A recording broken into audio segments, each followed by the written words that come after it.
काश यशोधरा जैसा व्यक्तित्व सबका होता। और वो आधी रात को पत्नी और बेटे को सोता हुआ छोड़ के चले गए। लेकिन यशोधरा की सबसे बड़ी परेशानी इस बात से नहीं कि बुद्ध चले गए, इस बात से है कि बिना बताए चले गए। सुबह उठ के भिक्षा मांगने लग गए उस इलाके में, अपने ही पिता के राज्य में। पिता ने सिर पीट लिया कि भाई क्या कर रहे हैं। और यशोधरा कितनी महान महिला रही होगी, उसने अपने बेटे का हाथ हमेशा दूसरे के पर्सपेक्टिव से भी सोच के देखिए कि उसको ऐसा क्यों करना पड़ा। क्या पता कोई मजबूरी हो, कभी कभी होती है। मैं बुद्ध की मजबूरी सोच के परेशान होता हूँ कई बार, और फिर मैं सोचता हूँ कि काश यशोधरा जैसा व्यक्तित्व सबका होता। बुद्ध की रियल कहानी क्या है शायद किसी को नहीं पता। मैं जिस कहानी की बात कर रहा हूँ, मैथिली शरण गुप्त नाम के एक बड़े प्रसिद्ध कवि ने यशोधरा नाम की पुस्तक में वो कहानी लिखी है, भूमिका में जिक्र किया। बुद्ध बचपन से ही थोड़े से वैरागी किस्म के व्यक्ति थे। उनकी कुंडली देख के एक ज्योतिषी ने बताया भी था। माता पिता बहुत परेशान थे, शुद्धोदन उनके पिता का नाम था। माता पिता ने बहुत कोशिश की कि इस बच्चे का मन विरक्त न हो। अच्छा महल बनवाया, सारी सुविधाएं दी। जैसे ही बुद्ध थोड़े से किशोरावस्था में आए, उस समय की दुनिया की सबसे खूबसूरत महिला से, लड़की से, यशोधरा से उसकी शादी करवा दी। यशोधरा के पिता ने काफ़ी एग्ज़ाम लिए बुद्ध जी के, वो सारे एग्ज़ाम में पास हुए तब जाके शादी हुई, ऐसे नहीं हुई। शादी हुई तो बुद्ध भी ठीक था, रमे रहे उस जीवन में। बेटा हुआ उनका राहुल। अब बुद्ध की विरक्ति का भाव बढ़ता जा रहा था।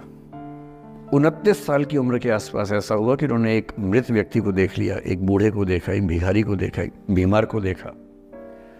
विरक्त हो गए और उनका मन हुआ घर छोड़ दूं, ज्ञान की खोज में चला जाऊं।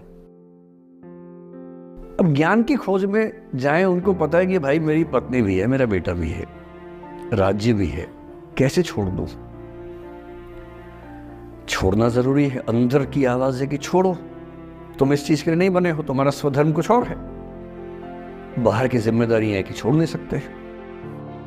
मैं अनुमान करता हूं कि बुद्ध ने शायद अपने पिताजी से कहा हो कभी कि पिताजी मैं बहुत परेशान हूं, छोड़ना चाहता हूं। तो पिता ने समझा बुझा के मना किया होगा कि बेटा शोभा नहीं देता, ऐसा मत करो।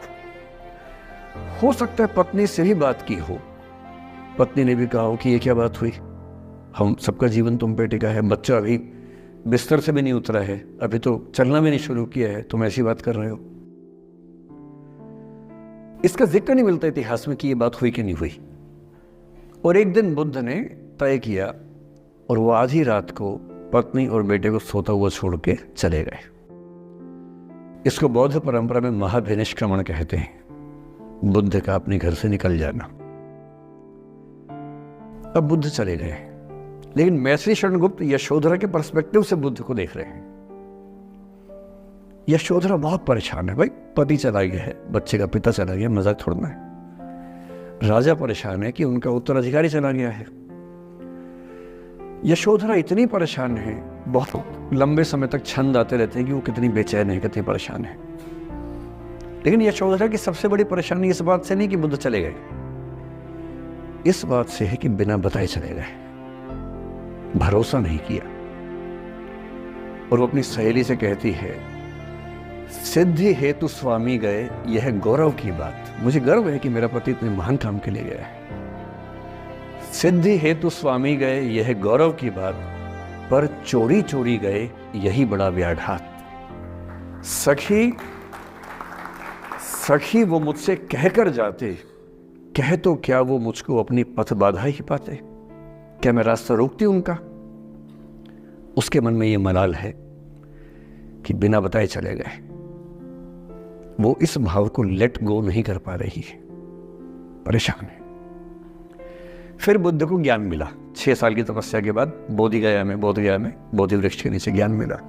बात फैल गई।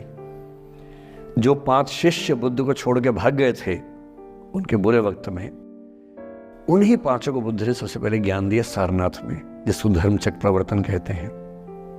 बुद्ध की ख्याति बढ़ने लगी। शुद्धोदन ने बुद्ध के पास, अपने बेटे के पास कई लोगों को भेजा ये कहने के लिए कि भाई यहां भी तो आओ, हमसे भी तो मिलो। बुद्ध का ऐसा प्रताप था कि जो उनके पास जाता वो बुद्धम शरणम गच्छामि हो जाता, वापस ही नहीं आता। तो फिर शुद्धोदन ने बुद्ध के बचपन के एक दोस्त को ये कह के भेजा, भैया मैं जानता हूं तुम वापस नहीं आओगे, पर प्रभावित होने से पहले बोल देना कि पापा याद कर रहे थे। तो वो गया, उससे वायदा निभाया, हो तो गया, बुद्ध के संग में दीक्षित हो गया, पर वायदा निभा दिया। तो बुद्ध ने कहा जरूर जाऊंगा, पिताजी की आज्ञा है तो जाऊंगा ही जाऊंगा। बुद्ध पहुंचे अपने कपिलवस्तु, जो अपना इलाका था वहां पहुंचे।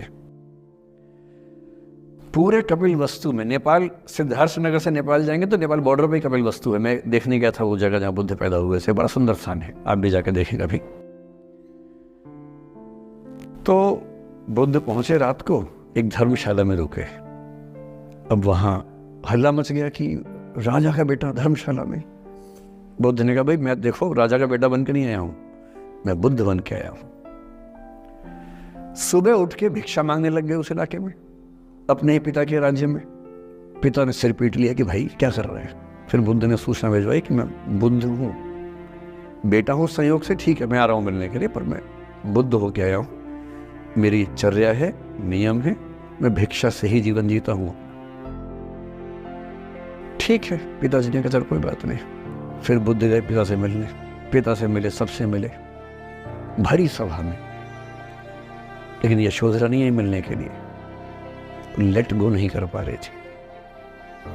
उसके मन में दर्द था, छुप के क्यों गया, बता के जाता। बुद्ध ने पूछा पिता से कि यशोधरा कहाँ है, तो बोले कि वो कह रही है कि अगर बुद्ध मिलना चाहेंगे तो खुद ही मिलने आएंगे मुझसे, मैं क्यों जाऊंगी भाई, आत्मसम्मान भी तो कोई चीज है, मैं क्यों मिलने जाऊंगी। तो बुद्ध मिलने गए। सोचिए कमरे में यशोधरा बैठी, राहुल साथ में। अब राहुल थोड़ा सा बड़ा हो गया है, 6-7 साल का है। बुद्ध गए हैं। अब आपके मन में आ रहा है कि बुद्ध वहां जाके बोलेंगे सॉरी मैंने गलत किया, I hurt you, I really feel sorry.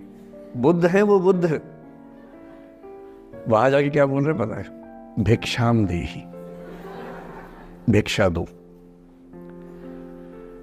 और यशोधरा कितनी महान महिला रही होगी, उसने अपने बेटे का हाथ बाप के हाथ में दे दिया। लेट गो का इससे महान उदाहरण दुनिया के इतिहास में नहीं है कि चलो आखिर तुमने आके झुक के कुछ मांगा तो सही। उसकी जितनी ईगो थी, अहंकार था, सब विगलित हो गया। और जो औरत परेशान थी कि मुझसे बिना बताया गया, उसने अपने बेटे को दे दिया कि इसको लेके जाओ, क्योंकि मैं जानती हूं कि तुम महान काम कर रहे हो, और तुम महान काम कर रहे हो तो मैं क्यों बीच में आऊंगी भाई।